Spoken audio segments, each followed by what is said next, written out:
चलिए शांत हो जाइए।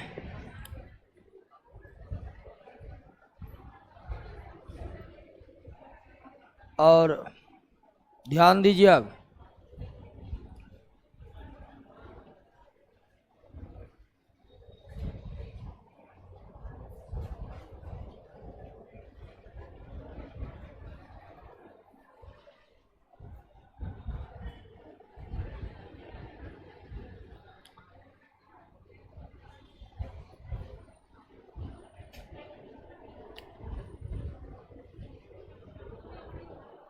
चलिए तो नया चैप्टर पर आ गए हैं। Metal and compound. मेटल का कंपाउंड। इससे पिछले कुल 10 चैप्टर पढ़े हैं। क्वेश्चन लगातार रिवाइज करते जा रहे हैं कि नहीं? हाँ, क्वेश्चन जमा मत करते जाइएगा, नहीं तो फिर जमे रह जाएगा। तो आइए शुरुआत करते हैं मेटल का। ये तो हम जानते ही हैं कि एलिमेंट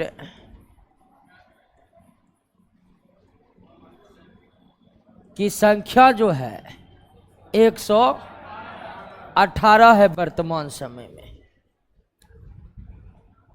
वर्तमान समय में तत्वों की संख्या 118 है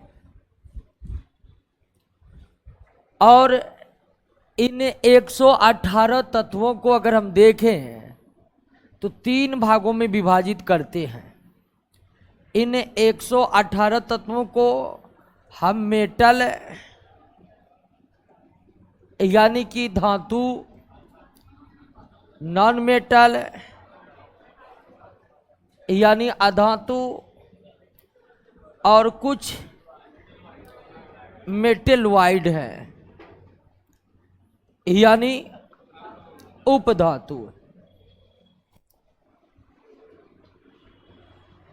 तो वर्तमान समय में जो 118 तत्व हमारे पास, उन 118 तत्वों को 3 भागों में बांटा जाता है।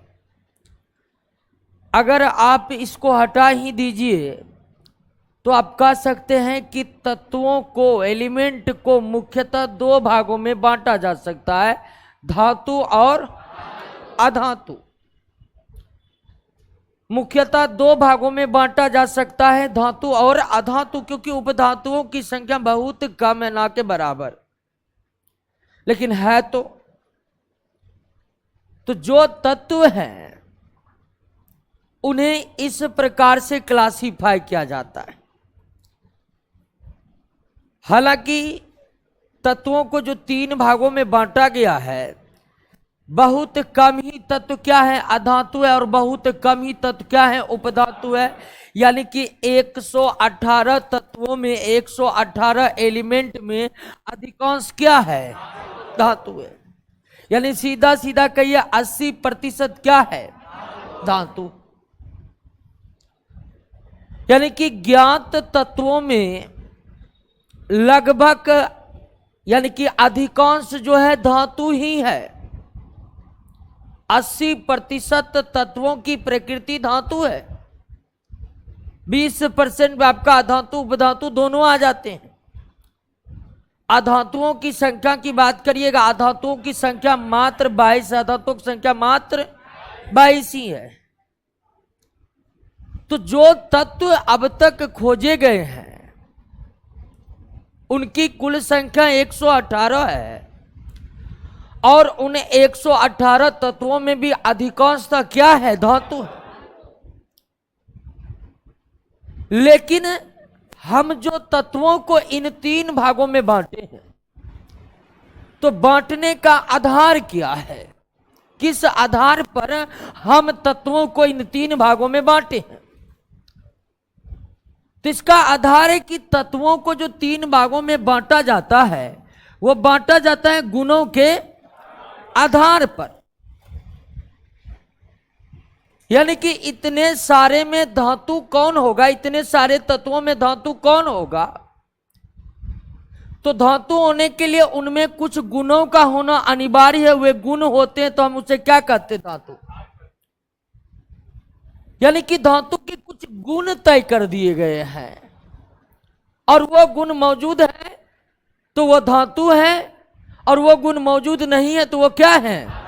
अधातु है। और उपधातु के बारे में आप जानते हैं कि थोड़ा सा गुण धातु का, थोड़ा सा गुण अधातु का रहता है। दोनों का गुण इसमें पाए जाते हैं।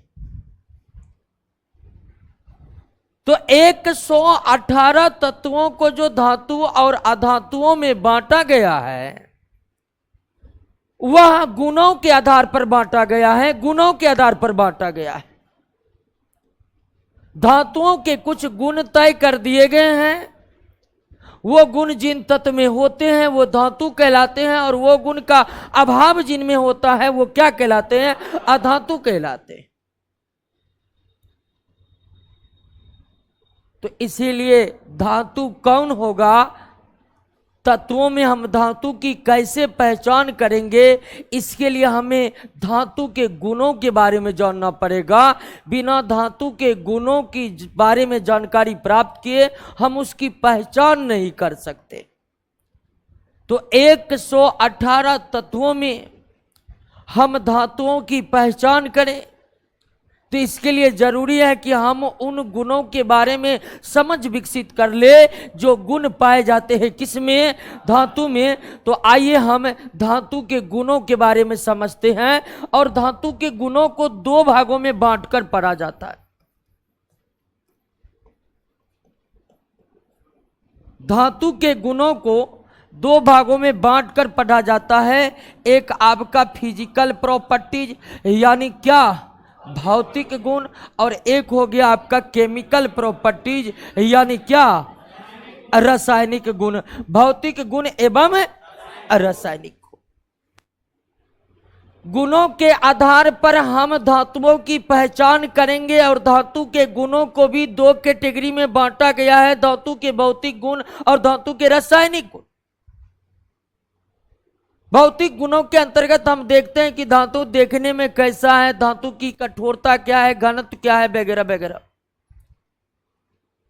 रासायनिक गुणों का मतलब है कि हम ये जानने की कोशिश करेंगे इन गुणों के अंतर्गत कि धातु अभिक्रिया कैसे करते हैं एक दूसरे पदार्थ से। यानी कि धातु अन्य पदार्थ से किस प्रकार अभिक्रिया करेंगे इसके बारे में पढ़ा जाता है। किन गुणों के अंतर्गत? रासायनिक गुणों के अंतर्गत। तो धातु के गुणों को भी कितने भागों में बांटा गया है? दो भागों में बांटा गया है, भौतिक गुण एवं रासायनिक गुण। भौतिक गुण एवं रासायनिक गुण। आइए सबसे पहले भौतिक गुणों का जिक्र कर लेते हैं कि धातु में कौन कौन से भौतिक गुण पाए जाते हैं, धातु की क्या क्या फिजिकल प्रॉपर्टीज है। तो अब तो इतनी बात तो समझ गए कि 118 तत्वों को गुणों के आधार पर धातु, अधातु और उपधातु में बांटा जाता है। यानी कि कौन होगा धातु, कौन होगा अधातु और कौन होगा उपधातु, ये पहचान हम सिर्फ उनके गुणों को जानकर ही कर सकते हैं। हालांकि अधिकांश तत्व की प्रकृति धातु के समान ही है। अधातुओं की संख्या मात्र कितनी है? 22 है। अब गुण जो पढ़ेंगे वो भी गुण कितने प्रकार के होते हैं? दो प्रकार के, भौतिक गुण और रासायनिक। तो आइए भौतिक गुणों को पहले समझ लेते हैं।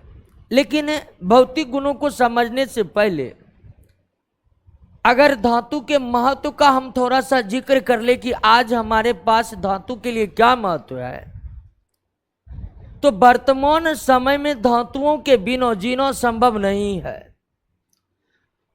धातुओं के बिना मौर्य काल या सिंधु घाटी सभ्यता की बात करिएगा, उस समय भी नितांत आवश्यकता थी उनकी। कहा तो यही जाता है कि मगध राज का जो उत्कर्ष हुआ था वो भी लोहा की खोज के कारण हुआ था। ना लोहा मिलता ना मगध राज उतने उत्कर्ष पर रहते। है कि ना? महाजनपद पढ़े होंगे।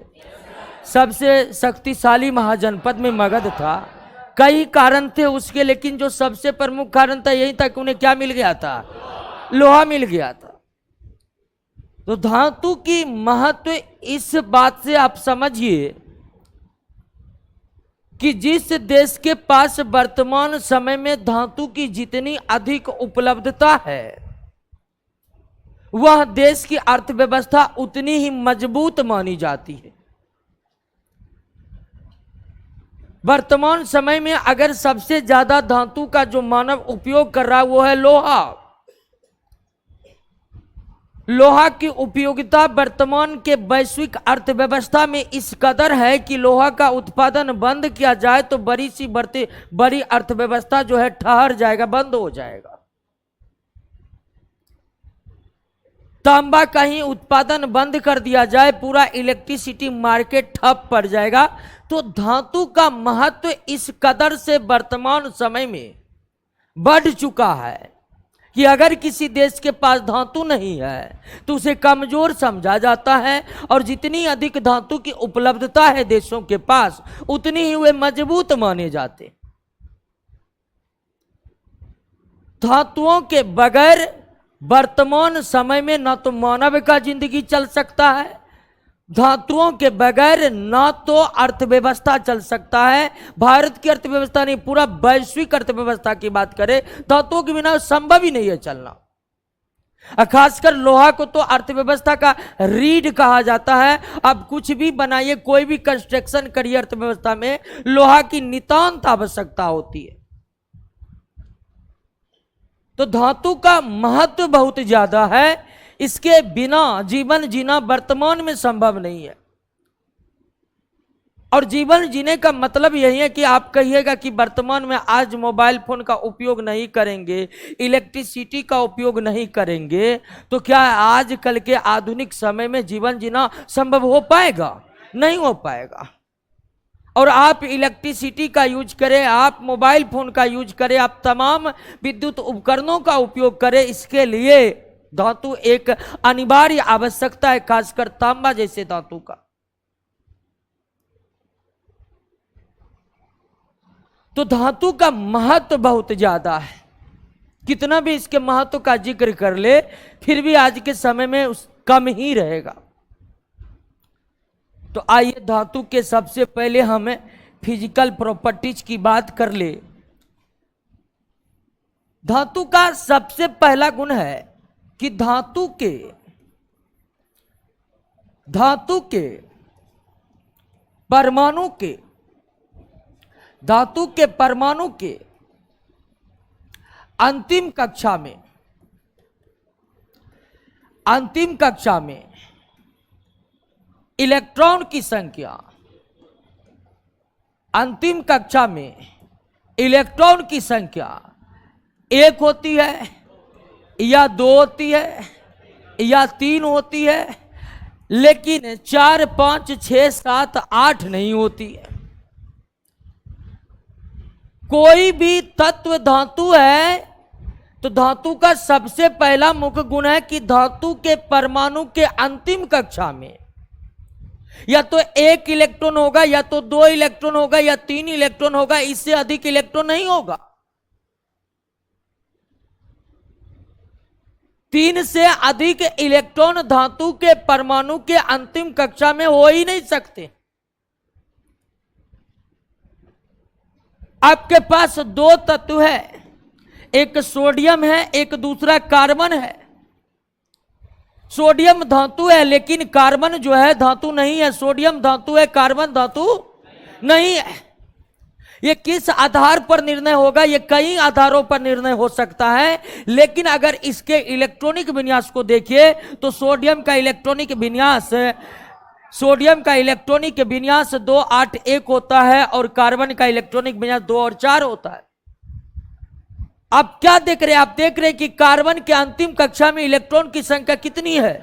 4 है, इसीलिए कार्बन धातु नहीं है। सोडियम के अंतिम कक्षा में कितना इलेक्ट्रॉन है? 1 इलेक्ट्रॉन है, इसीलिए सोडियम क्या है? धातु। मान लीजिए आपको कई तत्वों का इलेक्ट्रॉनिक विन्यास दे दिया गया है, और आपसे पूछ लिया गया कि कौन सा इलेक्ट्रॉनिक विन्यास धातु का है, तो आराम से आप अंतिम कक्षा के इलेक्ट्रॉन के देखकर पता लगा सकते हैं। अगर किसी तत्व के इलेक्ट्रॉनिक विन्यास के अंतिम कक्षा में 1 इलेक्ट्रॉन है, निश्चित ही वह धातु है। अंतिम कक्षा में 2 इलेक्ट्रॉन है, निश्चित ही वह धातु है। अंतिम कक्षा में 3 इलेक्ट्रॉन है, निश्चित वह धातु है। एल्युमिनियम धातु है क्योंकि एल्युमिनियम का परमाणु संख्या 13 होता है। इसके अंतिम कक्षा में कितना इलेक्ट्रॉन है? 3 इलेक्ट्रॉन। क्लोरीन धातु नहीं है क्योंकि क्लोरीन का परमाणु संख्या 17 होता है। इसके अंतिम कक्षा में कितना इलेक्ट्रॉन? 7 इलेक्ट्रॉन। क्लोरीन धातु नहीं है। तो धातु के अंतिम कक्षा में कितने धातु के परमाणु के अंतिम कक्षा में कितने इलेक्ट्रॉन होते हैं? 1 होते हैं, 2 होते हैं या 3 होते हैं। धातुओं के परमाणु के अंतिम कक्षा में 3 से अधिक इलेक्ट्रॉन संभव नहीं है। 3 से अधिक इलेक्ट्रॉन संभव नहीं है। 3 से अधिक इलेक्ट्रॉन अगर हुआ तो वो निश्चित तौर पर अधातु होगा। क्लियर हो गया? अब देखिए कि हम ये जान चुके हैं कि धातु के परमाणु के अंतिम कक्षा में इलेक्ट्रॉन 1 या 2 या 3 होगा, लेकिन इसके 2 अपवाद है, एक हाइड्रोजन और दूसरा कौन? हीलियम। हाइड्रोजन में तो एक ही कक्षा होते हैं, उसमें 1 इलेक्ट्रॉन होते हैं। हीलियम में 2 एक ही कक्षा होते हैं, उसमें 2 इलेक्ट्रॉन होते हैं। तो हाइड्रोजन के अंतिम कक्षा में 1 इलेक्ट्रॉन है, हीलियम के अंतिम कक्षा में 2 इलेक्ट्रॉन है, फिर भी यह धातु नहीं है। तो ये क्या है? तो जो भी गैस होते हैं ना वो अधातु होते हैं। जो भी गैस होते हैं ना वो क्या होते हैं? अधातु होते हैं। और आप ये जान रहे होंगे कि हाइड्रोजन भी गैस है और हीलियम भी क्या है? गैस है। तो हाइड्रोजन के अंतिम कक्षा में 1 इलेक्ट्रॉन है, फिर भी यह धातु नहीं है, अधातु है। हीलियम के अंतिम कक्षा में 2 इलेक्ट्रॉन है, फिर भी यह धातु नहीं है, अधातु है। तो बात को समझे कि नहीं समझे? धातुओं के अंतिम कक्षा में कितने इलेक्ट्रॉन होते हैं? 1 या 2 या 3 इलेक्ट्रॉन होते हैं। इसके अपवाद कौन कौन है? इसके अपवाद हाइड्रोजन है और हीलियम है। हाइड्रोजन और हीलियम में कोई दिक्कत? तो हम धातु की पहचान तत्वों के इलेक्ट्रॉनिक विन्यास को देखकर ले सकते हैं। हम किन्हीं तत्वों में धातु की पहचान तत्व के इलेक्ट्रॉनिक विन्यास को देखकर कर सकते हैं कि नहीं? इलेक्ट्रॉनिक विन्यास अगर हम देख लेंगे, अंतिम कक्षा के इलेक्ट्रॉन का पता लग जाएगा।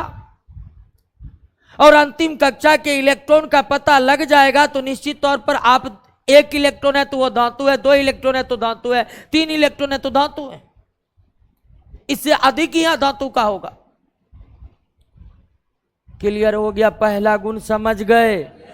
कोई दिक्कत नहीं ना है? क्वेश्चन बनाते चलिएगा, ठीक है ना? क्वेश्चन जाकर के रोज बना लीजिएगा और एकदम बनेगा, पहला क्लास से क्वेश्चन बनने लगेगा। दूसरा, इलेक्ट्रो पॉजिटिविटी।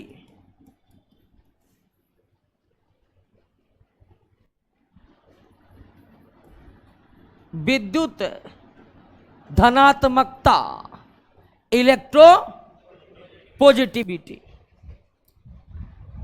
अब इलेक्ट्रो पॉजिटिविटी या विद्युत धनात्मकता का मतलब क्या हुआ?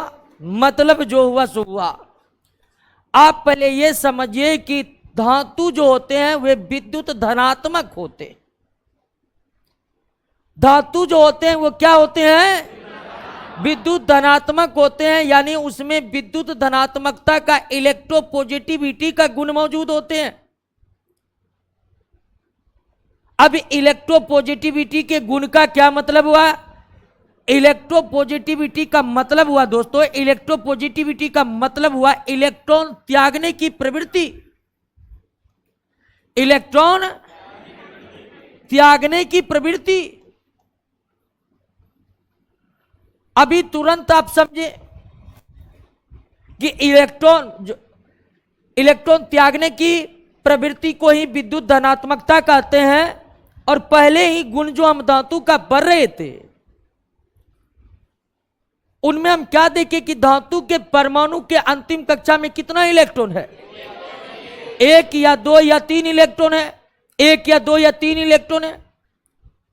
अब धातु के परमाणु के अंतिम कक्षा में 1 या 2 या जो 3 इलेक्ट्रॉन होते हैं उन इलेक्ट्रॉन को त्याग करने की क्षमता रखते हैं धातु। सोडियम के अंतिम कक्षा में 1 इलेक्ट्रॉन है। सोडियम के अंतिम कक्षा में 1 इलेक्ट्रॉन है। सोडियम के अंतिम कक्षा में 1 इलेक्ट्रॉन है। और सोडियम इस 1 इलेक्ट्रॉन को त्याग करके 1 इलेक्ट्रॉन को त्याग करके ये सोडियम आयन बन जाता है। मैग्नीशियम के अंतिम कक्षा में 2 इलेक्ट्रॉन है। मैग्नीशियम के अंतिम कक्षा में कितना इलेक्ट्रॉन है? और मैग्नीशियम भी इन 2 इलेक्ट्रॉन को त्याग करके मैग्नीशियम आयन बना लेते हैं। एल्युमिनियम के अंतिम कक्षा में 3 इलेक्ट्रॉन है। एल्युमिनियम के अंतिम कक्षा में 3 इलेक्ट्रॉन है। एल्युमिनियम के अंतिम कक्षा में 3 इलेक्ट्रॉन है।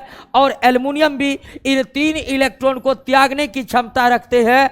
एल्युमिनियम भी इन 3 इलेक्ट्रॉन को त्यागने की क्षमता रखते हैं। और इस तरह से आप कह सकते हैं कि जो धातु होते हैं वे धन आयन बनाते हैं। जो धातु होते हैं वे किस प्रकार के आयन बनाते हैं? धन आयन का निर्माण करते हैं। जो भी इलेक्ट्रॉन का त्याग करेगा दोस्तों, जो भी इलेक्ट्रॉन का त्याग करेगा तो इलेक्ट्रॉन का त्याग करने से परमाणु के ऊपर धन आवेश आ जाते हैं। 1 इलेक्ट्रॉन का त्याग करेगा तो परमाणु के ऊपर 1 धन आवेश आ जाएगा। 2 इलेक्ट्रॉन का त्याग होगा 2 इलेक्ट्रॉन आ जाएगा। 3 इलेक्ट्रॉन का होगा 3 इलेक्ट्रॉन आ जाएगा।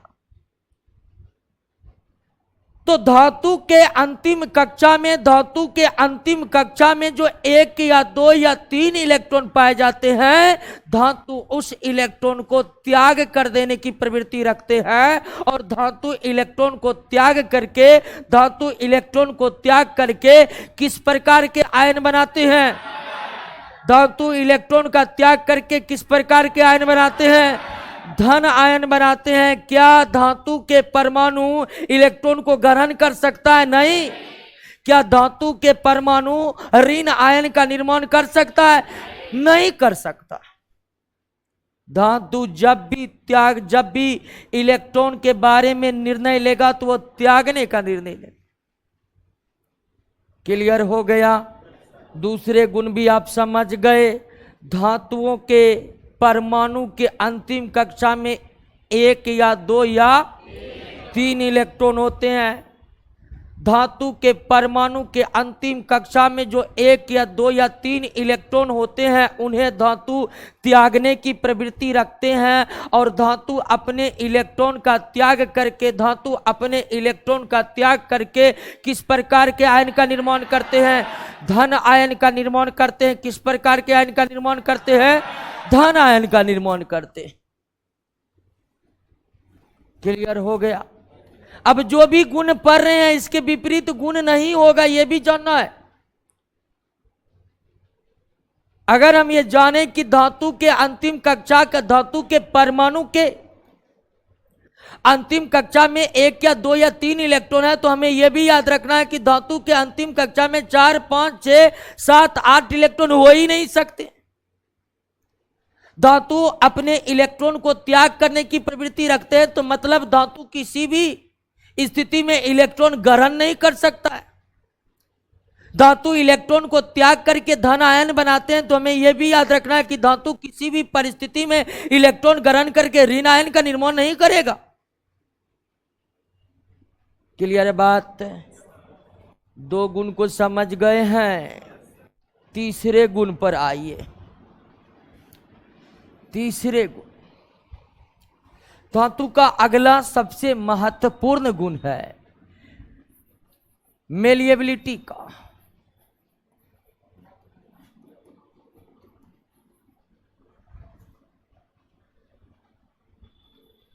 यानी आघात वर्धनीयता।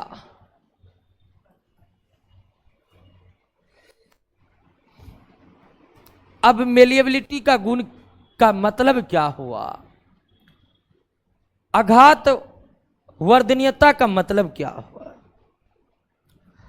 अब जानते भी होंगे आघात वर्धनीय का मतलब क्या। तो एक धातु का सबसे प्रमुख गुण है, आप कोयला को जरूर देखे होंगे। कोयला प्रकृति में किसका रूप है? कार्बन का रूप है। कार्बन जिस तत्व के बारे में हम पढ़ते हैं वह प्रकृति में किस रूप में मौजूद है? कोयला के रूप में मौजूद है। आप कोयला को जरूर देखे होंगे और आप तांबा को जरूर देखे होंगे। तो आघात वर्धनीयता का मतलब होता है कि धातु पर जब हम हथौड़े के बल से प्रहार करेंगे, तो कोयला पर अगर आप हथौड़े के बल से प्रहार करिएगा तो आप क्या देखिए, कोयला चकनाचूर हो जाता है। हो जाता है कि नहीं हो जाता है? कोयला पर अगर हथौड़े से हम पीटना चालू करेंगे, कोयला चकनाचूर हो जाएगा। ये चकनाचूर हो जाने का गुण किसमें है? अधातु में है। जो धातु होते हैं वे हथौड़े से पीटे जाने पर चकनाचूर नहीं होते हैं, बल्कि फैलते जाते हैं, फैलते जाते हैं, फैलते जाते हैं। जितना अधिक प्रहार होगा धातुओं पर, वो फैलते जाएगा, फैलते जाएगा, और फैलते जाने के गुण को ही क्या कहते हैं? आघात वर्धनीय कहते हैं। क्या कहते हैं? तो धातु पर जब हथौड़े के बल से प्रहार करते हैं तो वो चकनाचूर नहीं होते हैं, बल्कि वे फैल जाते हैं। फैलते फैलते एक चादर इतनी पतली परत के रूप में वे विभक्त होते जाते हैं, विभक्त होते जाते हैं। और इसी गुण को हम क्या कहते हैं? आघात वर्धनीयता कहते हैं। क्लियर है? अब ध्यान दीजिए कि हम तो ये जान गए कि धातु में आघात वर्धनीयता का गुण मौजूद है, यानी कि धातु को जब हथौड़े के चोट से पीटेंगे तो धातु फैलते जाएंगे, फैलते जाएंगे। लेकिन आघात वर्धनीयता का गुण सभी धातुओं में क्या एक समान रूप से पाए जाते हैं? हमारे पास कई धातु है, तांबा है, लोहा है, लोहा भी धातु है। क्यों? तो इसके अंतिम कक्षा में 2 या 3 इलेक्ट्रॉन रहते हैं। तांबा है, लोहा है, एल्यूमिनियम है, एल्यूमिनियम है। तो क्या आघात वर्धनीयता का गुण सभी धातुओं में एक समान तरीके से पाया जाता है? तो इसका उत्तर है नहीं। आघात वर्धनीयता का गुण धातुओं में मौजूद तो है, आघात वर्धनीयता का गुण धातुओं में मौजूद तो है, लेकिन सभी धातु में एक समान तरीके से ये आघात वर्धनीयता का गुण मौजूद नहीं रहता है। किसी में अधिक और किसी में कम, किसी में अधिक किसी में कम होता है। सभी धातुओं में आघात वर्धनीयता का गुण, मेलिएबिलिटी का गुण एक समान नहीं रहता। अगर सबसे ज्यादा आघात वर्धनीयता का गुण देखे किस धातु में है, तो सबसे ज्यादा है किसमें? सोना में है। और 2 नंबर पर आता स्थान किसका? चांदी का। 2 नंबर पर स्थान आता है चांदी का।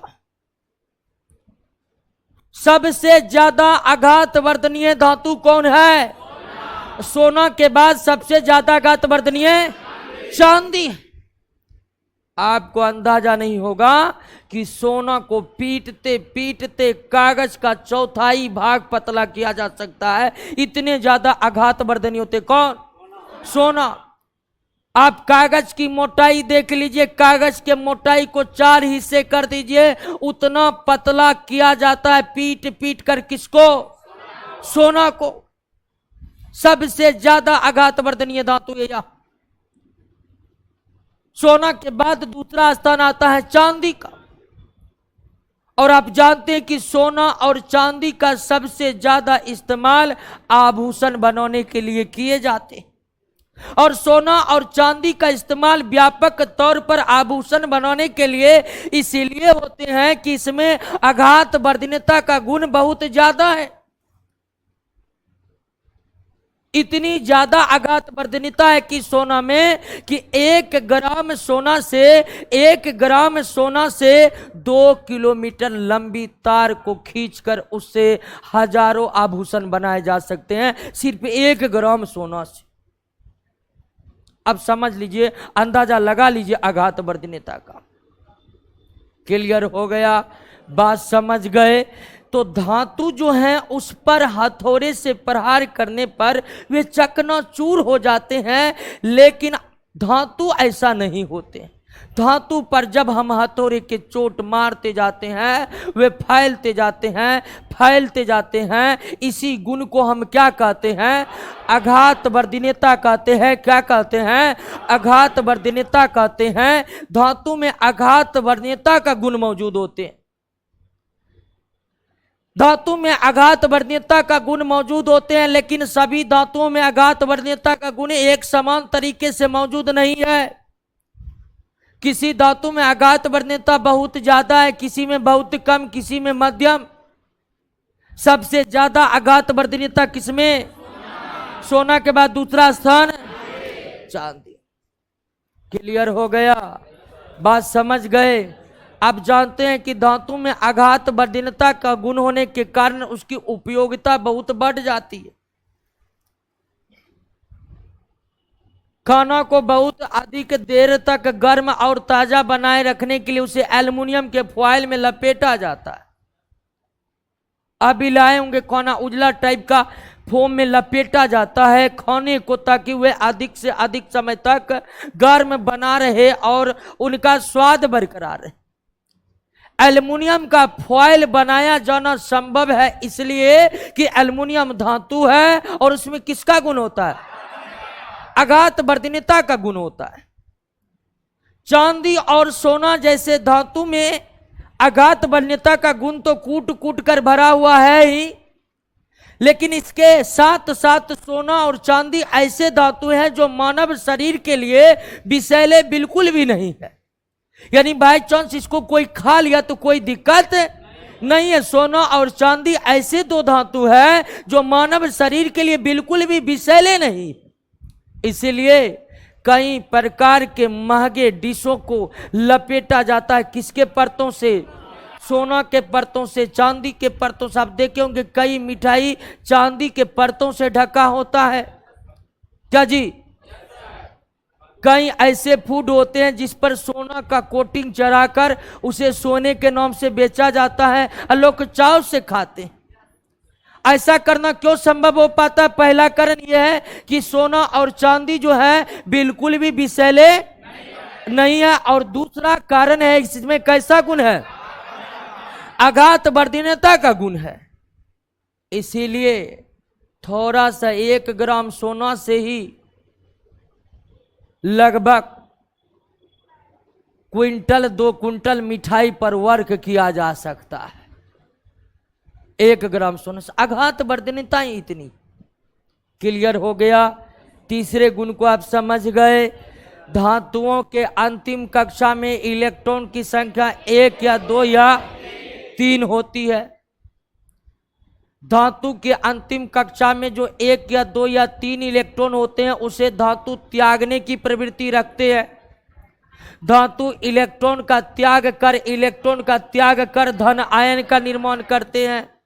धातु में आघात वर्धनीयता का गुण मौजूद होता है। धातु में आघात वर्धनीयता का गुण मौजूद होता है। चौथे गुणों पर आते हैं। डक्टिलिटी।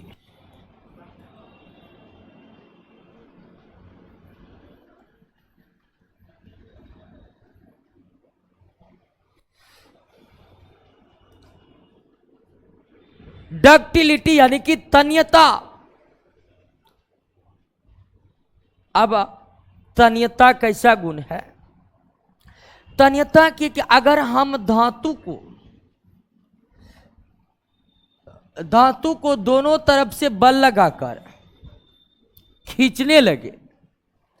धातु को दोनों तरफ से, अब देख रहे हैं ना, धातु को दोनों तरफ से अगर बल लगाकर खींचने लगे तो ये बीच से टूटेगा नहीं, ये बदलते जाएगा किसके शक्ल में?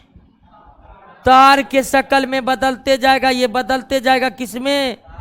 तार के शक्ल में बदलते जाएगा, तार के शक्ल में बदलते जाएगा। तो धातुओं को खींचकर उसे तार के स्वरूप में लाना, धातुओं को खींचकर उसे तार के स्वरूप में बदलना, धातुओं को खींचकर उसे तार के स्वरूप में बदल सकते हैं। और इसी गुण को हम क्या कहते हैं? तन्यता कहते हैं। इसी गुण को हम क्या कहते हैं? तन्यता कहते हैं। धातुओं को खींचकर हम उसे क्या बना सकते हैं? तार बना सकते हैं।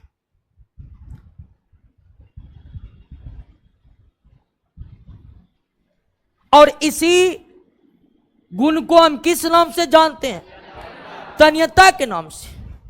अधातुओं को आप खींचिएगा ना, बीच से टूट जाएगा। जैसे सल्फर ये ठोस होते हैं, लेकिन इसको आप दोनों तरफ से खींचते लगे तो बीच बीच से टूटते जाएगा। गूथा हुआ आटा को खींचे हैं, गूथा हुआ आटा को अगर खींचे तो तुरंत वो बीच से टूट जाता। वही प्रकृति होती है किसकी? यानी अधातुओं की।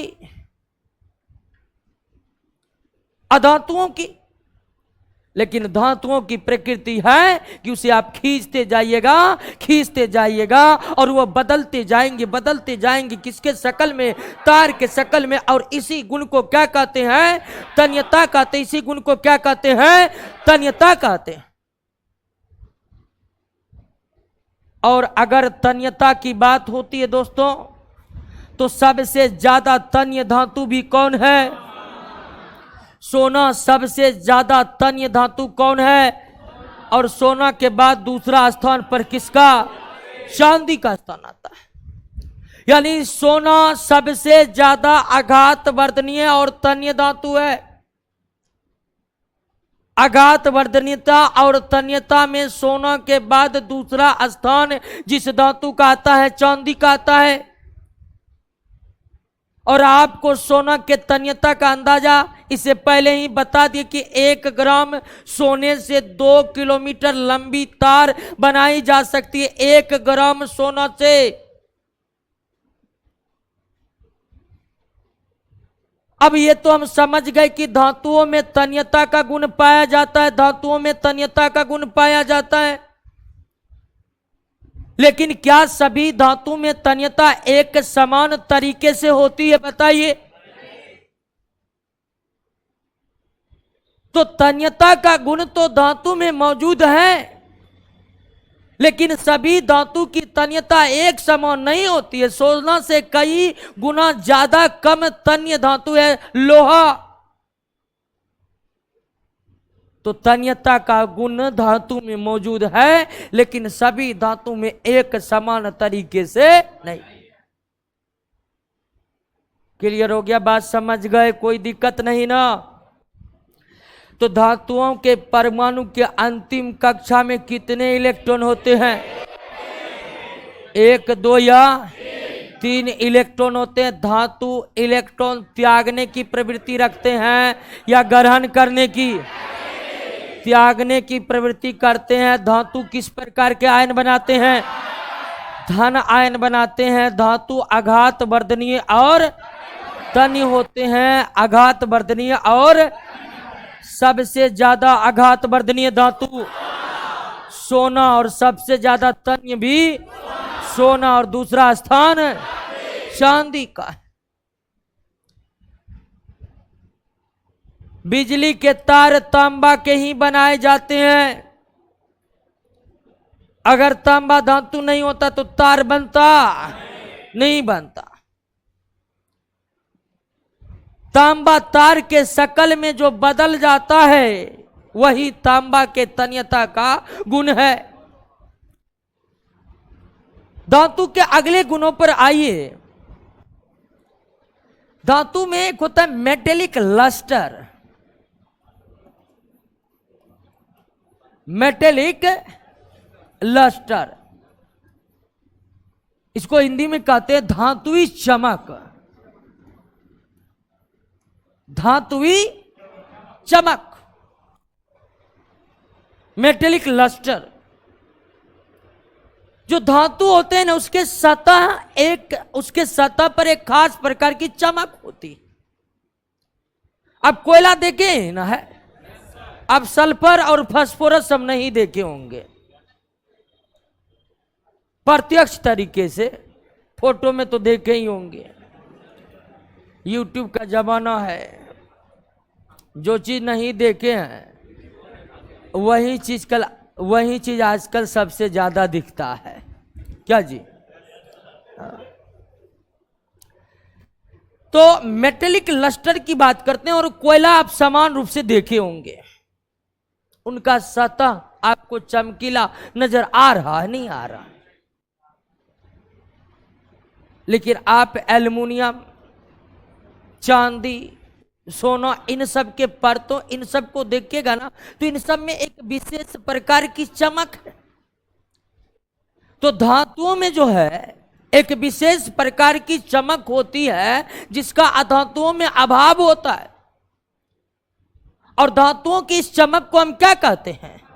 धातुई चमक कहते हैं, मेटेलिक लस्टर कहते हैं। एक तो आप समझ जाइए कि धातु का जो रंग होता है, धातु का जो रंग होता है वो कैसा होता है? सफेद होता है। एकलौती धातु सोना है, जिसका रंग क्या होता है? पीला है। और एकलौती धातु तांबा है, जिसका रंग क्या है?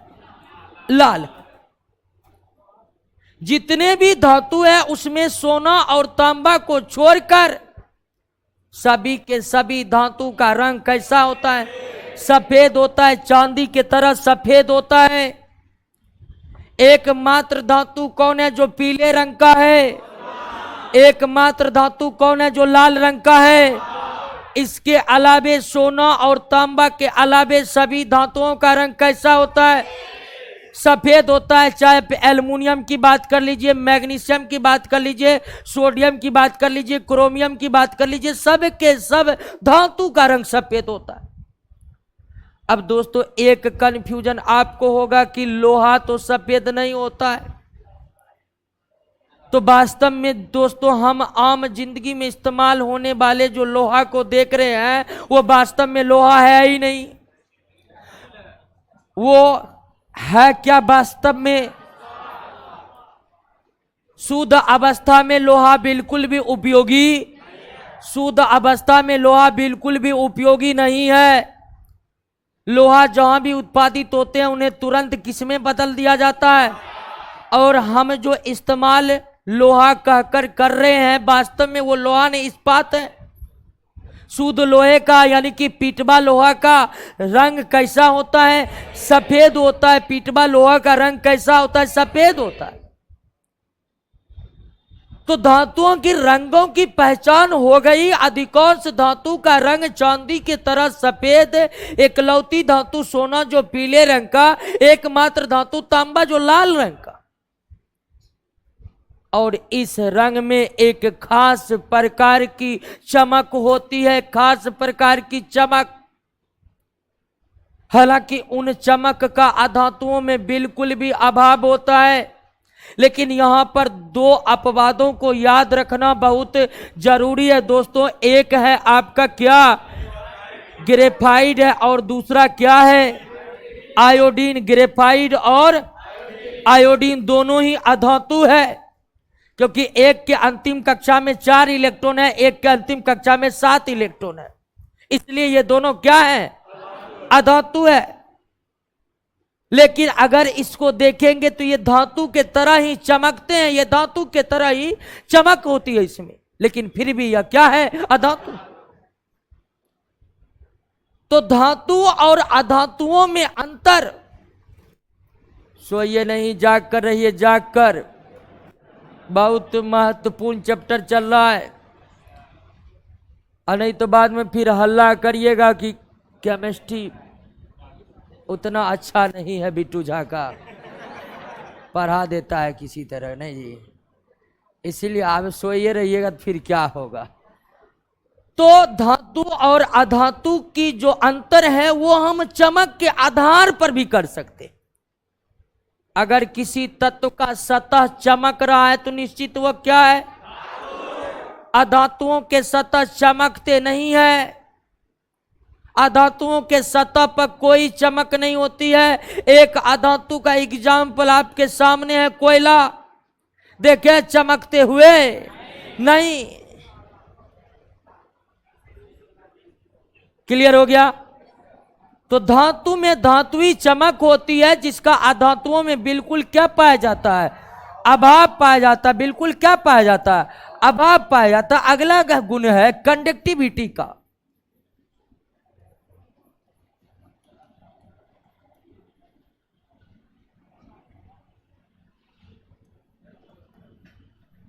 चालकता का। कंडक्टिविटी यानी चालकता का। चालकता कहने का मतलब है दोस्तों, चालकता कहने का मतलब है उष्मीय चालकता की हम बात करें या फिर विद्युत चालकता की बात करें, दोनों ही होते हैं। धातु में दोनों ही होते हैं। यानी जो धातु होते हैं वे ऊष्मा और विद्युत के सुचालक होते हैं। धातुओं से होकर ऊष्मा गमन कर सकता है, अधातुओं से होकर ऊष्मा गमन कर सकता है। धातुओं से होकर ऊष्मा गमन कर सकता है और धातुओं से होकर विद्युत भी गमन कर सकता है। तो धातु हैं, जो धातु होते हैं वे ऊष्मा और विद्युत के सुचालक होते हैं। यानी इनमें कंडक्टिविटी का गुण मौजूद है, इसमें चालकता का गुण मौजूद है। चालकता का गुण। लेकिन अधातुओं में चालकता के गुणों का अभाव पाया जाता है। अधातुओं में चालकता के गुणों का क्या पाया जाता है, अभाव पाया जाता है। अधातुओं में चालकता के गुणों का अभाव पाया जाता है। अब इसके कारण को समझ लीजिए। हम तो ये समझ गए कि धातु जो है वे ऊष्मा और विद्युत के सुचालक है।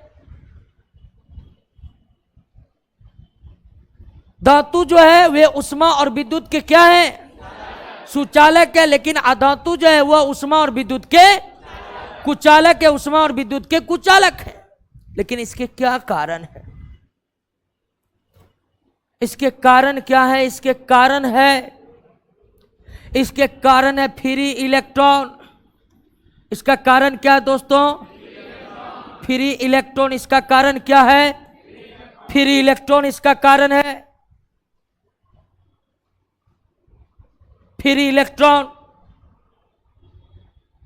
धातु ऊष्मा और विद्युत के सुचालक इसलिए होते हैं, धातु ऊष्मा और विद्युत के सुचालक इसलिए होते हैं क्योंकि धातु के पास क्या होते हैं, फ्री इलेक्ट्रॉन होते हैं। अधातु ऊष्मा और विद्युत के चालक इसलिए नहीं होते हैं कि अधातुओं के पास फ्री इलेक्ट्रॉन का अभाव होता है।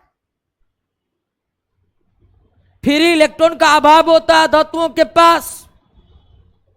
अब आप कहिएगा कि ये फ्री इलेक्ट्रॉन है क्या? तो फ्री इलेक्ट्रॉन वो इलेक्ट्रॉन है जो इलेक्ट्रॉन एक परमाणु से दूसरे परमाणु धारा प्रवाह गमन कर सके, कोई रुकावट नहीं हो। क्या वह सब कुछ ठीक ठाक है? क्या कितना देर से ठीक हुआ?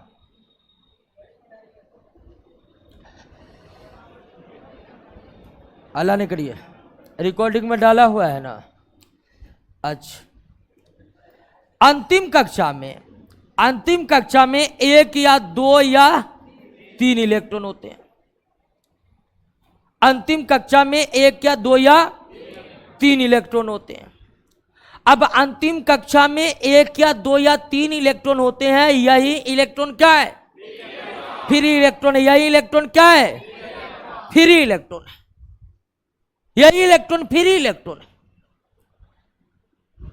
अगर अंतिम कक्षा में एक इलेक्ट्रॉन है तो ये दूसरे परमाणु में जाने के लिए स्वतंत्र है, 2 इलेक्ट्रॉन है वो भी जाने के लिए स्वतंत्र है, 3 इलेक्ट्रॉन है वो भी जाने के लिए स्वतंत्र है। और ऐसे इलेक्ट्रॉन को क्या कहते हैं? फ्री इलेक्ट्रॉन कहते हैं। ऐसे इलेक्ट्रॉन को क्या कहते हैं? फ्री इलेक्ट्रॉन कहते हैं। लेकिन अगर अंतिम कक्षा में इलेक्ट्रॉन की संख्या 4 हो गई या 5 हो गई या 6 हो गई या 7 हो गई या 8 हो गई, और अंतिम कक्षा में 8 से ज्यादा हो नहीं सकते, हो सकते हैं? नहीं हो सकते। तो अगर अंतिम कक्षा में 4 या 5 या 6 या 7 या 8 इलेक्ट्रॉन हो गया तो फिर वो बंधित इलेक्ट्रॉन कहलाता है। बंधित इलेक्ट्रॉन कहलाता है वह इलेक्ट्रॉन फ्री इलेक्ट्रॉन की तरह व्यवहार नहीं कर सकता है, यानी कि वो इलेक्ट्रॉन एक परमाणु से दूसरे परमाणु गमन नहीं कर सकता है। तो धातु उष्मा और विद्युत के सुचालक हैं, इसलिए क्योंकि धातु के पास क्या है? अधातु उष्मा और विद्युत के कुचालक इसलिए होते हैं क्योंकि उनके पास क्या नहीं होता है? फिर इलेक्ट्रॉन नहीं होता है। ठीक हुआ जी? नहीं हुआ? बंद कर दो अब ऑनलाइन।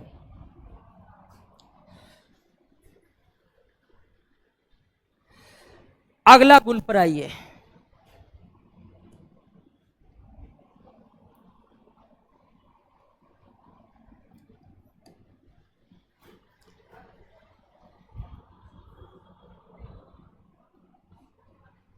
सातवां। अब ध्यान दीजिए कि सातवां गुण जब हम देख रहे हैं तो इससे पहले 6 गुण याद हो गया है कि नहीं हो गया है? धातुओं के अंतिम कक्षा में 1 या 2 या 3 इलेक्ट्रॉन होते हैं। धातु उन इलेक्ट्रॉन को त्याग करके क्या बनाते हैं? धन आयन बनाते हैं। क्या बनाते हैं? धन आयन बनाते हैं। अब धातु जो है वो आघात वर्धनीय और तनी होते हैं। धातु उष्मा और विद्युत के क्या होते हैं? सुचालक होते हैं। अब आइए कि जो धातु होते हैं उसके melting point,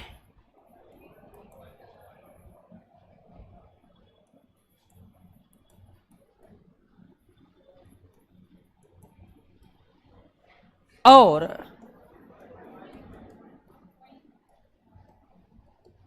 boiling point, melting point और बॉइलिंग पॉइंट, मेल्टिंग पॉइंट और बॉइलिंग पॉइंट। मेल्टिंग पॉइंट और बॉइलिंग पॉइंट दोनों से आप परिचित हैं। क्या है? ठोस जिस ताप पर द्रव बनते उसे क्या कहते हैं? मेल्टिंग पॉइंट कहते हैं। द्रव जिस ताप पर गैस बनते उसे क्या कहते हैं? बॉइलिंग पॉइंट कहते हैं। क्या कहते हैं? बॉइलिंग पॉइंट कहते हैं। अब मेल्टिंग पॉइंट बॉइलिंग पॉइंट का जिक्र करिए। बंद कर दिया है क्लास? बंद कर दिया है ना? हाँ बंद कर दीजिए। मेल्टिंग पॉइंट और बॉइलिंग पॉइंट।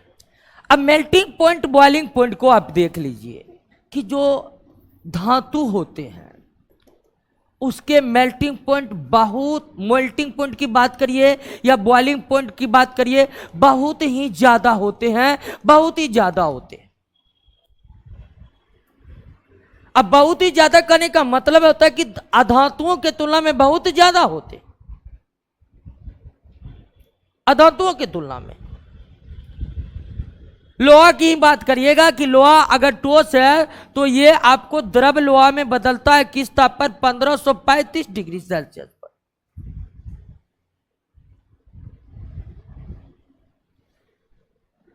तो धातु का मेल्टिंग पॉइंट या बॉइलिंग पॉइंट अधातुओं से निश्चित ही क्या होगा? बहुत ज्यादा होगा, अधातुओं से बहुत ज्यादा। लेकिन दोस्तों कुछ कुछ धातुओं के बारे में याद रखना पड़ेगा। ये तो हम जान चुके हैं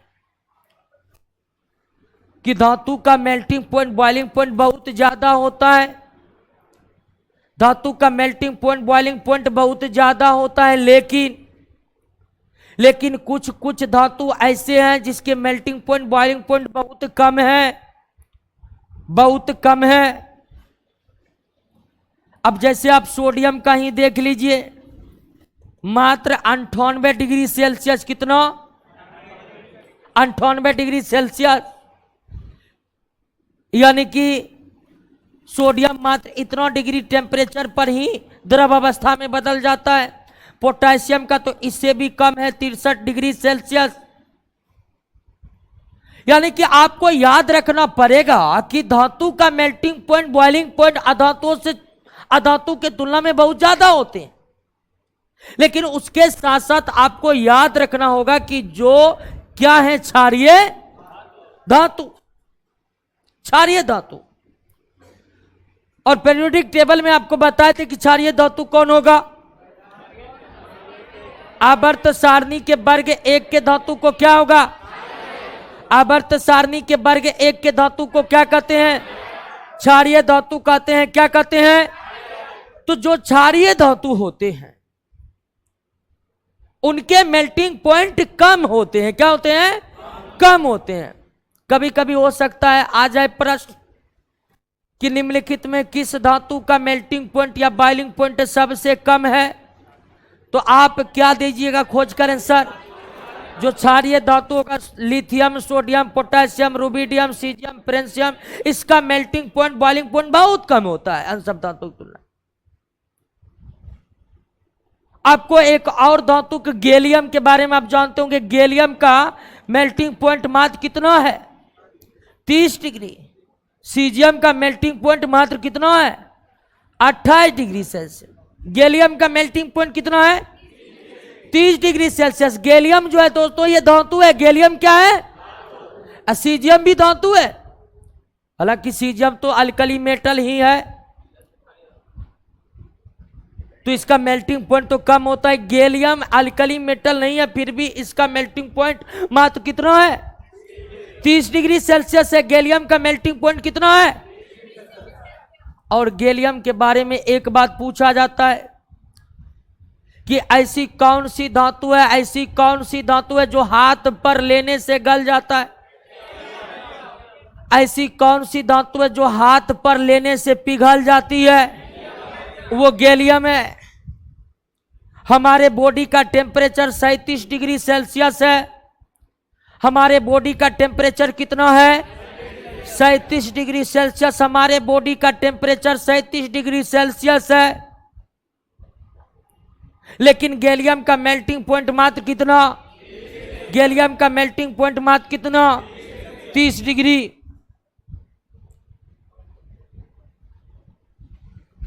तो 30 डिग्री हम हाथ पर लेंगे तो 37 से हमारे बॉडी का गलेगा कि नहीं गलेगा, पिघलेगा कि नहीं पिघलेगा। अब देखिए, ले तो सीजियम को भी सकते हैं और ये भी पिघल सकता है, लेकिन caesium alkali metal highly reactive होता है। सीजियम को हम हाथ पर नहीं ले सकते, इतनी तेज रिएक्शन होती है सीजियम के साथ कि हमारा हाथ जल जाएगा। लेकिन गैलियम को हम हाथ पर ले सकते हैं और हाथ पर लेने से वो क्या हो जाएगा, पिघल जाएगा। यानी कि ये दोनों धातु को आप कमरे पर रखिएगा ना तो वो लिक्विड बनकर रहेगा, क्योंकि कमरे का ताप साधारणतः 28 से क्या होता है, ज्यादा होता है। तो सीजियम को अगर कमरे में रखा हुआ वो लिक्विड बनकर रहेगा। लेकिन कमरे के नीचे के ताप पर या किस अवस्था में रहेगा, ठोस अवस्था में रहेगा। लेकिन कमरे के ताप पर ये दोनों धातु आपको किस पर मिलेगा, द्रव अवस्था पर मिलेगा। ध्यान दीजिएगा एक बात कि धातुओं में एकमात्र धातु क्या है, पारा, जिसकी अवस्था क्या है, सामान्य ताप। सामान्य ताप किसको कहते हैं, सामान्य ताप 0 डिग्री सेल्सियस या 273। और सामान्य दाब का मतलब 1 एटमॉस्फेरिक, 1 एटमॉस्फेरिक। तो सामान्य ताप और दाब पर जो एकमात्र धातु द्रव अवस्था में मौजूद है कौन है, पारा है। सीजियम और गैलियम आपको कमरे के ताप पर द्रव इसलिए मिलेंगे क्योंकि इसका मेल्टिंग पॉइंट कम है, इसलिए आपको यह द्रव अवस्था में देखने को मिल रहा है। लेकिन पारा आप पारा असामान्य ताप दाब पर उसकी अवस्था ही क्या है। लेकिन इस दोनों की अवस्था द्रव नहीं है, ये दोनों इससे नीचे के तापमान पर ठोस रहेंगे, लेकिन इससे अधिक तापमान पर द्रव रहेंगे। और साधारणतः कमरे का ताप इससे अधिक होता है, कमरे का ताप इससे अधिक होता है। क्लियर हो गया बात, समझे कि नहीं? कोई कंफ्यूजन नहीं न है। सीजियम और गैलियम कमरे के ताप पर द्रव अवस्था में पाए जाते हैं। क्यों? क्योंकि सीजियम और गैलियम का मेल्टिंग पॉइंट क्या होता है? कम होता है। सीजियम और गैलियम का मेल्टिंग पॉइंट क्या होता है? कम होता है। जबकि पारा के साथ ऐसी बात नहीं है। पारा सभी पारा सामान्य ताप दाब पर ही किस अवस्था में रहता है? द्रव अवस्था में रहता है। एकमात्र धातु कौन है जो द्रव अवस्था में है? पारा। सीजियम गैलियम कमरे के ताप पर द्रव रहते हैं क्योंकि इसका मेल्टिंग पॉइंट कम है। क्लियर हो गया? तो धातु का जो मेल्टिंग पॉइंट होता है या बॉइलिंग पॉइंट जो होता है वो अधातु के तुलना में बहुत उच्च होता है। हालांकि एक अधातु है हीरा, डायमंड, जिसका मेल्टिंग पॉइंट बहुत ज्यादा है, लेकिन उसको आप अपवाद के तौर पर रख सकते हैं। लेकिन सामान्य रूप से अगर हम देखें तो धातुओं का मेल्टिंग पॉइंट और बॉइलिंग पॉइंट बहुत ज्यादा होता है अधातुओं के तुलना में। लेकिन किस धातु का मेल्टिंग पॉइंट कम होता है? किस धातु का मेल्टिंग पॉइंट कम होता है? कौन सा धातु हाथ पर लेने से पिघल जाएगा?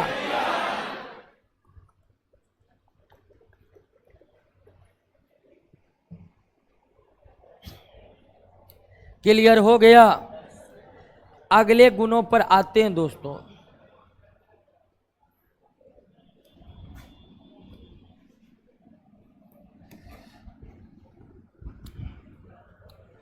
अगला गुण है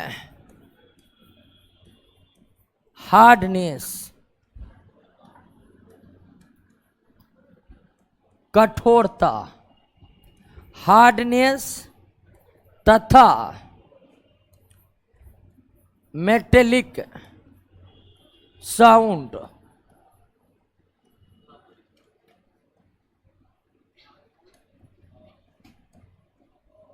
धात्विक ध्वनि। कठोरता और धात्विक ध्वनि ये भी धातु की एक प्रमुख विशेषताओं में से एक है। धातु जो न कठोर होते, आप फास्फोरस, सिलिकॉन, कोयला जो कार्बन का रूप है, सल्फर, इन सब की बात करिएगा नहीं, ये सब दोस्तों अधातु है। ये सब क्या है? अधातु है। उसी तरह लोहा, एल्यूमिनियम, कॉपर, ये सब क्या है? धातु है। ये सब धातु है। क्यों है? तो कई सारे गुणों को हम देख लिए। अगर आप फास्फोरस, सिलिकॉन, कोयला, सल्फर, सब ये सब बिल्कुल कठोर नहीं है। इस समय कठोरता का अभाव, हार्डनेस नहीं। फास्फोरस तो मोम के तरह मुलायम होते हैं, मोम के तरह मुलायम। सिलिकॉन भी उसको मारिएगा चकनाचूर हो जाएगा। कोयला में भी वही गुण है। और सल्फर भी बहुत ज्यादा कठोर नहीं होते हैं। सल्फर ठोस अवस्था में तो पाए जाते हैं, लेकिन ये भी भंगुर टाइप के होते। तो अधातु और जो खासकर जो अधातु ठोस है ना, उसमें कठोरता नहीं है, भंगुरता है। लेकिन इसके विपरीत अगर आप धातुओं को देखेगा, हर धातु कठोर है, कठोर है। और इन धातुओं पर अगर आप हथौड़े से प्रहार करिएगा एक खास प्रकार की ध्वनि निकलेगी, जिन ध्वनि का बिल्कुल अभाव होगा किसमें, अधातु में। कोयला पर हथौड़ा मारिए और आप लोहा पर हथौड़ा मारिए, दोनों में बहुत ज्यादा अंतर है। कोयले पर हथौड़े मारने से किसी भी प्रकार की ध्वनि आपको नहीं सुनाई पड़ेगी, लेकिन वो ध्वनि विशेष प्रकार की ध्वनि किसमें सुनाई देगी। और सबसे आश्चर्यजनक बात यह भी है कि दोस्तों कि हर धातु पर हथौड़े से प्रहार करने पर, हर धातु पर हथौड़े से प्रहार करने पर एक अलग प्रकार की मेटेलिक साउंड हमें सुनने को मिलता है। तो धातु कठोर होते हैं, धातु कठोर होते हैं। इसके विपरीत जो अधातु होते हैं वे भंगुर होते हैं, वे भंगुर होते हैं। धातु जो होते हैं उस पर अगर हथौड़े से प्रहार करेंगे तो एक विशेष प्रकार की ध्वनि उत्पन्न होती है जिसे मेटेलिक साउंड कहते हैं, और वह ध्वनि हमें अधातुओं पर हथौड़े से प्रहार करने पर बिल्कुल सुनाई नहीं पड़ेगी। और इसका सामान्य सा उदाहरण, आप हथौड़े से कोयला को जरूर पीटे होंगे, कभी मौका मिला होगा, और लोहा का जरूर पीटे होंगे। किए हैं ध्वनि का अनुभव है। सब तो यस ऐसे बोल रहे हैं कि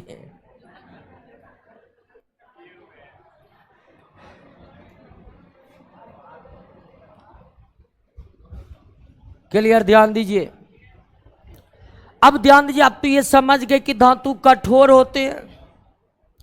धातु क्या होते हैं? इसके विपरीत जो अधातु होते हैं उसमें कठोरता के गुणों का अभाव पाया जाता है, भंगुरता पाया जाता है। लेकिन अगर धातु कठोर होते हैं तो सभी धातु की कठोरता भी एक समान नहीं होती, ये बात आपको याद रखना पड़ेगा। धातु आघात वर्धनीय होते हैं लेकिन सभी धातु की आघात वर्धनीयता एक समान नहीं होती है। धातु तन्य होते हैं लेकिन सभी धातु की तन्यता एक समान नहीं होती है। धातु उष्मा और विद्युत के सुचालक है लेकिन सभी धातु की चालकता एक समान नहीं होती है। चालकता का क्रम भी आपके नोट में दिया होगा, विद्युत चालकता का क्रम दिया हुआ है ना। और हर धातु कठोर होते हैं, धातु कठोर होते हैं लेकिन हर धातु की कठोरता एक समान। खासकर बात करना होगा, अगर हम कठोरता की बात करें तो सबसे पहले बात करना होगा क्षारीय धातु का, अल्कली मेटल का।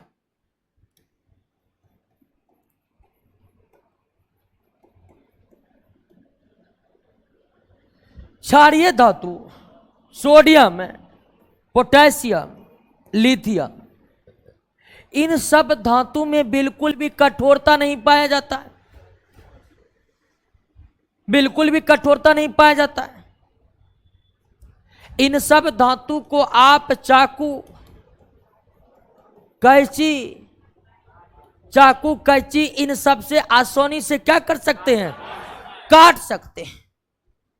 तो धातु में कठोरता तो पाई जाती है, धातु में कठोरता तो पाई जाती है, लेकिन सभी धातु की कठोरता एक समान, सभी धातु की कठोरता एक समान नहीं होती है। कुछ कुछ धातु इतने मुलायम है, इतने मुलायम है। कौन धातु? जिसको हम चाकू कैंची ब्लेड से आसानी से काट सकते, आसानी से काट सकते। क्लियर हो गया? तो इस बात को बिल्कुल याद रखना है। धातु आघात वर्धनीय होते हैं लेकिन सभी धातु की आघात वर्धनीयता एक समान। धातु तन्य होते हैं लेकिन सभी धातु की तन्यता एक समान है। धातु उष्मा और विद्युत के सुचालक होते हैं लेकिन चालकता एक समान सभी धातुओं की नहीं होती है। और धातु कठोर होते हैं लेकिन कठोरता एक समान है। धातु कठोर होते हैं लेकिन कठोरता एक समान नहीं होती। आइए अंतिम गुण की बात करें।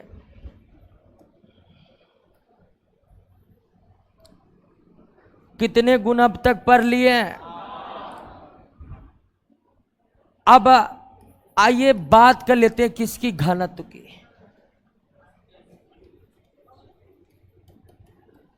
डेंसिटी।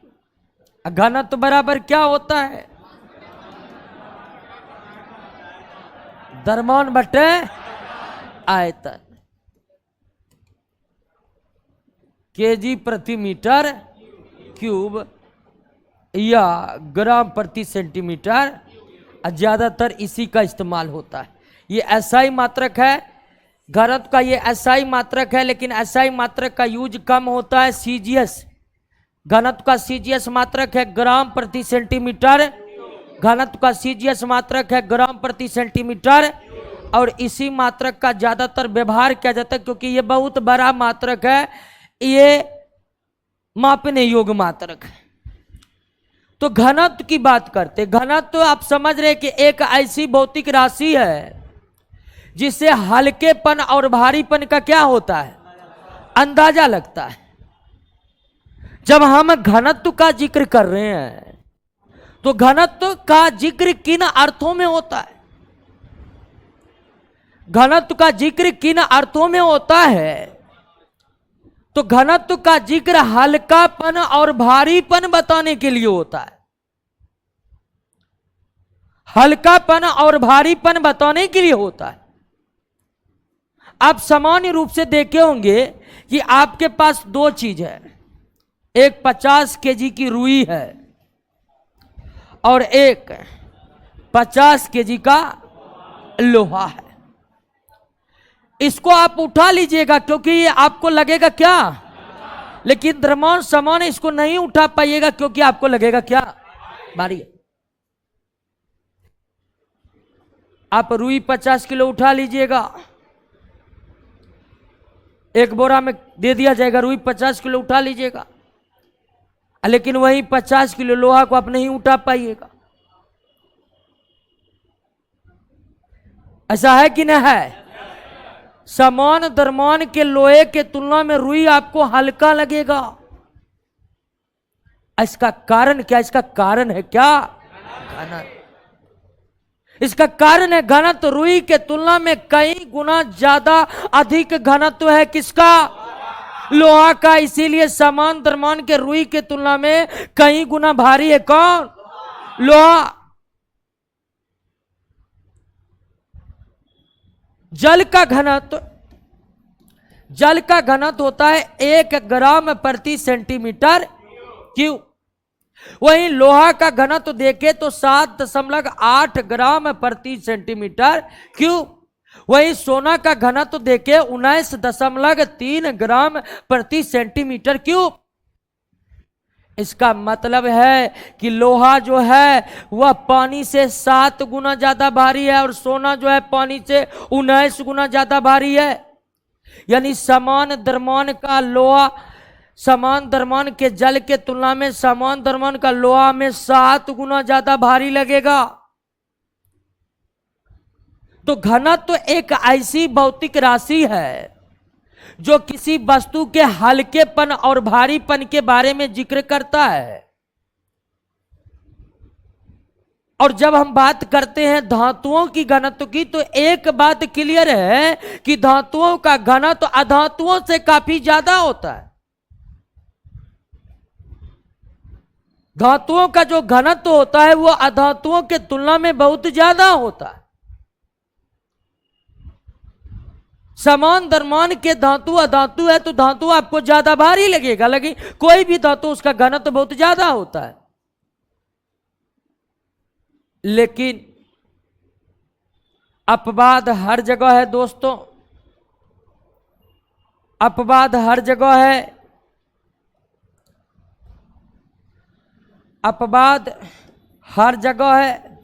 आप तो ये जान गए कि घनत्व का ही जिक्र करें तो लगभग सभी धातुओं का घनत्व, सभी धातुओं का घनत्व अधातुओं के तुलना में क्या होता है? ज्यादा होता है। अधातुओं के तुलना में क्या होता है? ज्यादा होता है। फिर आपका ये जो है ना, ये कहिएगा पनौती धातु है, हर चीज में गड़बड़ है इसका। क्षारीय धातु, अब ये हम जान गए सब धातु जो है कठोर होते हैं, ये कठोर नहीं होते। सब धातु का मेल्टिंग पॉइंट ज्यादा होता है, इसका नहीं होता है। और तो और सब धातु आघात वर्तन नहीं होते, ये सबसे कम होते।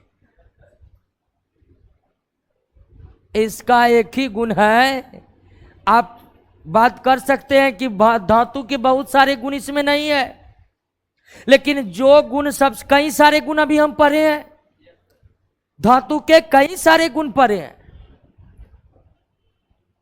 लेकिन इन कई सारे गुणों में धातु का सबसे प्रमुख गुण क्या है जानते हैं?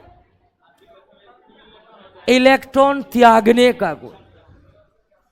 धातु के कई सारे गुण हैं, लेकिन सबसे प्रमुख गुण है इलेक्ट्रॉन त्यागने का गुण। और वो सबसे ज्यादा किसमें है? इसी में। धातुई गुण सबसे ज्यादा इसमें। लेकिन धातु की जो अन्य विशेषताएं हैं, आघात वर्धनीयता, तन्यता, उच्च मेल्टिंग पॉइंट, बॉइलिंग पॉइंट, कठोरता, ये सब कुछ नहीं है। लेकिन इलेक्ट्रॉन त्यागने की बारी आएगी तो सब क्षारीय धातु के अंतिम कक्षा में एक इलेक्ट्रॉन है, तुरंत छोड़ के तैयार। अब ये घनत्व का हम जिक्र कर लिए हैं कि घनत्व बहुत ज्यादा होते हैं धातु का, और बहुत ज्यादा होने का मतलब यही है कि धातुओं का घनत्व अधातुओं के तुलना में बहुत ज्यादा होता है। धातुओं का घनत्व अधातुओं के तुलना में बहुत ज्यादा होता है।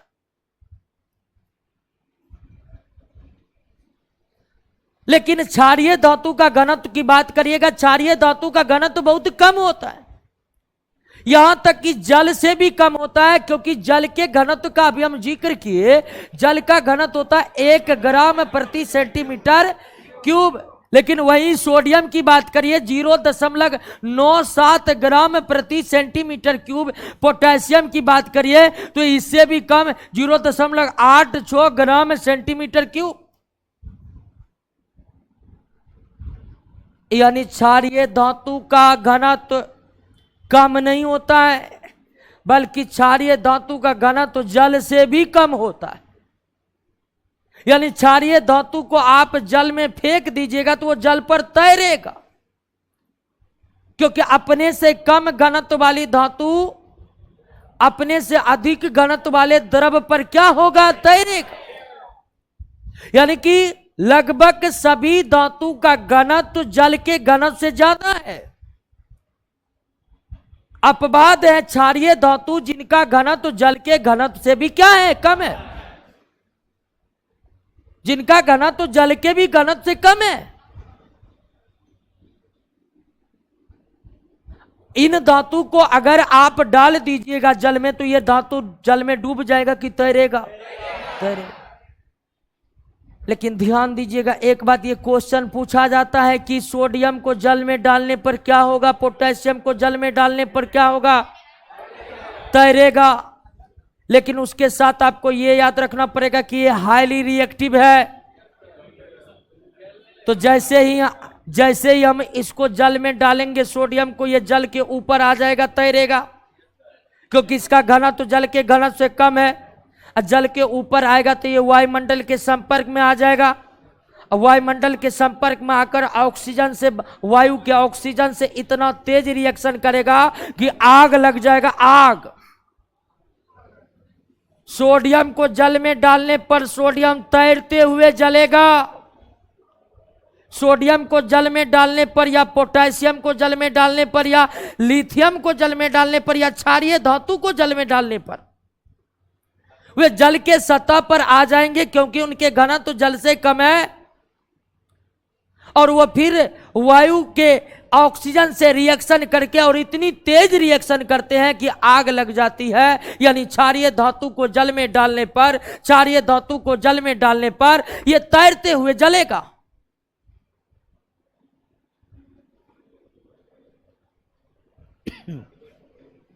बात को समझ गए? कोई दिक्कत? तो इतने गुण बता दिए आपको कि अब पकड़ में आ जाएगा दोस्तों कि कौन धातु है। आप लगभग सभी फिजिकल प्रॉपर्टीज को देख चुके हैं दोस्तों।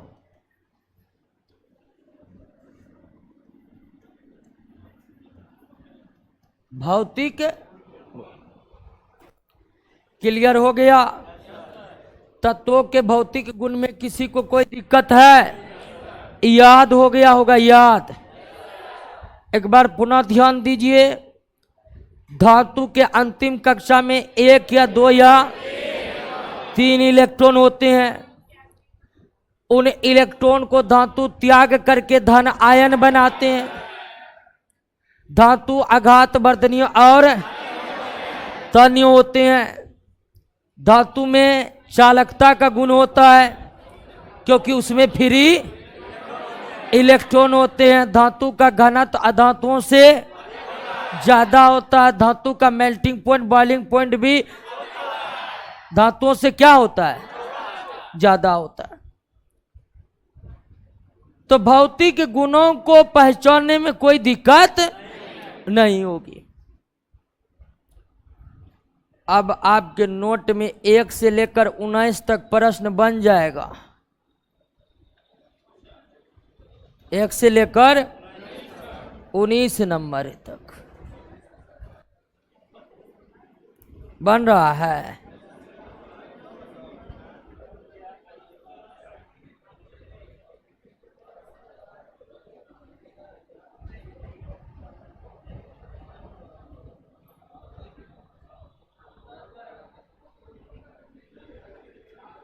देखें,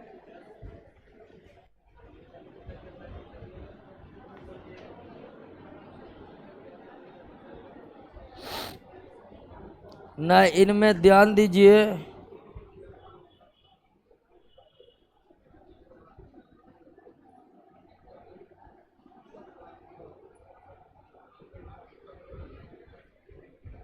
तेरह नंबर तक बनेगा, 13 नंबर तक।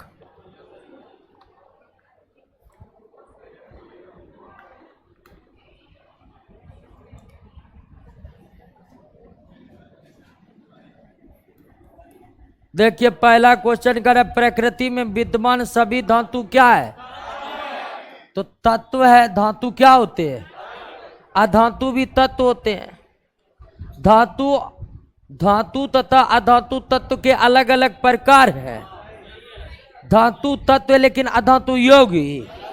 अधातु भी क्या है? तत्व है। अधातु भी क्या है? तत्व है। निम्नलिखित में कौन सा एक सही नहीं है? अब तक ज्ञात तत्वों में अधिकांश धातु है। अधातुओं की कुल संख्या 22 है।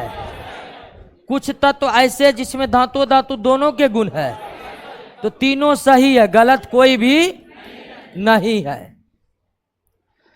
धातु के परमाणु के बाह्यतम होगा। बाह्यतम कक्षा में साधारणतः 1, 2 या निम्नलिखित पर विचार कीजिए। धातु विद्युत धनात्मक होते हैं। धातुएं संयोजी इलेक्ट्रॉन त्याग कर धनायन बनाते हैं। सही है। धातुओं को हथौड़ा से पीट पीट कर चादर का शकल देना क्या कहलाता है?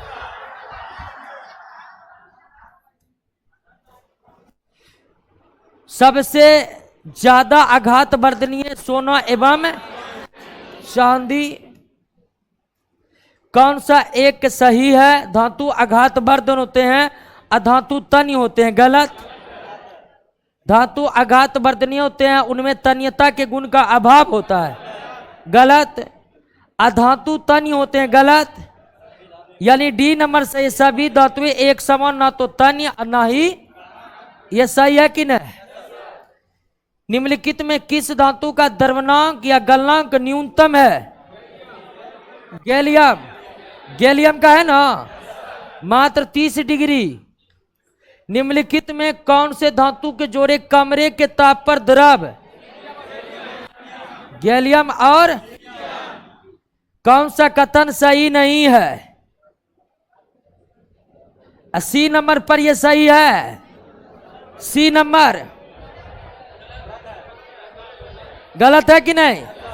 करे कि सभी धातु की कठोरता एक समान होती है। किस धातु को चाकू से काटा जा सकता है? किस धातु का घनत्व सबसे कम है? क्षारीय धातु कौन है? पोटेशियम। क्षारीय धातु कौन है? देखिए 13 तक क्वेश्चन बनाने में कोई दिक्कत हुआ तो आज के क्लास से 13 तक का क्लियर हुआ है। अब आज क्लास को थोड़ा बंद कर देते, ऑनलाइन चल नहीं रहा है। अब समझिए जो जो ऑनलाइन को रोज कैसे गड़बड़ होगा, एक दिन गड़बड़ होगा। हमारे क्लास को जन जानबूझकर गड़बड़ाया जा रहा है, सही बताते हैं।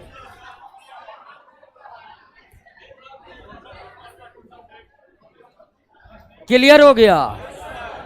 अब देखिए आज केमिकल प्रॉपर्टीज हो जाना चाहिए था, ठीक है।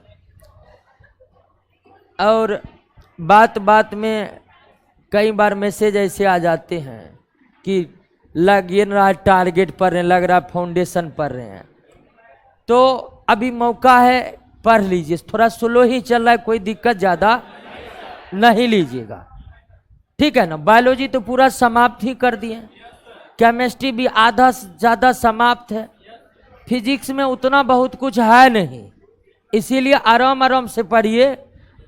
सिलेबस खत्म होने का कोई ज़्यादा अभी तो ज़रूरी है नहीं, इसीलिए आराम आराम से पढ़िए। आज पहला क्लास था मेटल का और सब कुछ पहले से ही, मान लीजिए बहुत स्टूडेंट जो पहले से मन बना लेते केमिस्ट्री है, समझ में आएगा कि नहीं आएगा। अच्छी तरह से हर चीज को आप समझे कि नहीं समझे, बिल्कुल एक एक करके आगे बढ़ते जाएंगे, क्वेश्चन साथ में बनाते जाएंगे, समझे कि नहीं समझे। आज के क्लास 13 नंबर क्वेश्चन हम सीरियली दे दिए हैं, यानी सोडियम का क्वेश्चन है तो एक ही जगह पर है सब सोडियम। क्वेश्चन छितरल बितरल था, उसको एक जगह कर दिए, ठीक है ना। इसलिए क्वेश्चन बनाने में कोई दिक्कत अब होने वाला, सोडियम पढ़ेंगे तुरंत सोडियम को क्लियर करेंगे। मिलिए अगले क्लास में दोस्तों।